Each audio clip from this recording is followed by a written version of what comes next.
வணக்கம், நான் உங்கள் யஷ்வந்த் குமார். இன்றைக்கி நம்ம சேனலில் பாலக் பன்னீர் எப்படி செய்கிறதுன்னு பார்க்க போகிறோம்.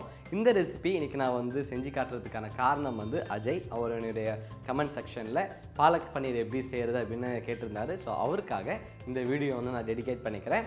பாலக் பன்னீர் செய்யும்போது நிறைய பேர் சொல்லியிருக்கீங்க இது கொஞ்சம் ப்ரௌனிஷாக வருதுன்னு.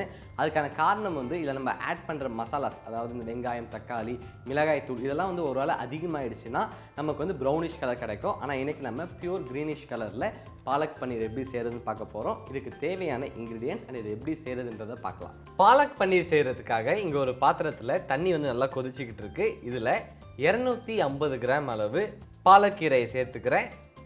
இந்த பாலக்கீரையை ஒரு 30லிருந்து 40 நொடி வரைக்கும் நம்ம பிளான்ச் பண்ண போகிறோம்.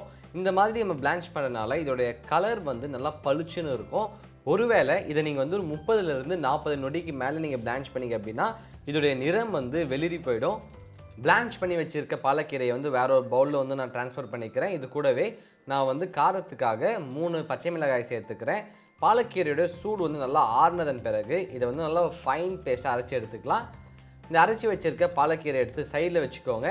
இங்கே வேறு ஒரு பாத்திரத்தில் நான் 2 டீஸ்பூன் அளவு எண்ணெய் சேர்த்துக்கிறேன். எண்ணெய் நல்லா சூடானதன் பிறகு பொடியாக நறுக்கிய இஞ்சி 2 டீஸ்பூன், பொடியாக நறுக்கிய பூண்டு 2 டீஸ்பூன் சேர்த்து இதை நம்ம வதக்கிக்கலாம். இஞ்சி பூண்டு ரெண்டுமே ரொம்ப நேரம் வதங்க வேண்டிய அவசியம் கிடையாது. இதை போட்டு ஒரு 2 வாட்டி கிளறினா போதும். கிளறினதன் பிறகு இதில் நீளமாக நறுக்கிய வெங்காயம் 2 சேர்த்துக்கிறேன்.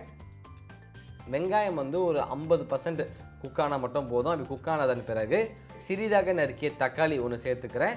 தக்காளி நல்லா குழஞ்சி வரணும், அது வரைக்கும் நம்ம வெயிட் பண்ணுவோம்.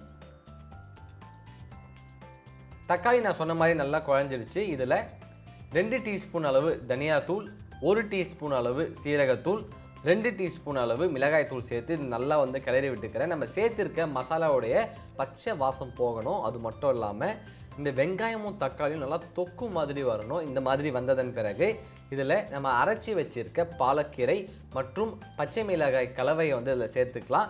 என்ன தான் நம்ம கீரையை பிளான்ச் பண்ணியிருந்தாலும் இந்த பாலக்கீரையில் கொஞ்சம் பச்சை வாசம் இருக்கும். அதனால் இதோட பச்சை வாசம் போகிற அளவுக்கு நம்ம குக் பண்ண போகிறோம். அதுக்கு முன்னாடி இதில் தேவையான அளவு உப்பு சேர்த்துக்கிறேன்.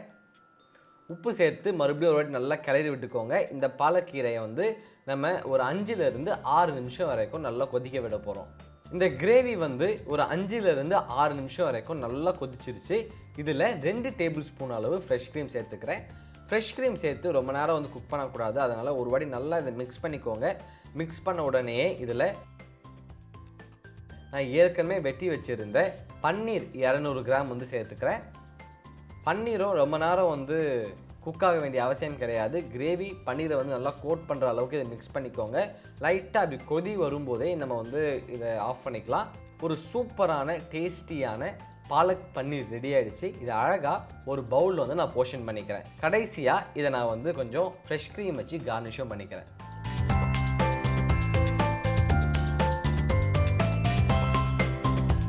ஒரு சூப்பரான பாலக் பன்னீர் ரெடி ஆகிடுச்சு. நான் முன்னாடி சொல்லியிருந்த மாதிரியே இது எப்படி நல்லா க்ரீனாக கொண்டு வரது அப்படின்றத பார்த்துட்டோம். அண்ட் இதோடைய டேஸ்ட்டும் ரொம்ப நல்லாயிருக்கும். நீங்கள் இதை வீட்டில் ட்ரை பண்ணி பார்த்துட்டு உங்களுடைய ஃபீட்பேக்கை கீழே கமெண்ட் பண்ணுங்கள். இதே மாதிரி இன்னொரு சூப்பர் ரெசிபியோட உங்களை நான் சந்திக்கிறேன். And then bye from Yashwant.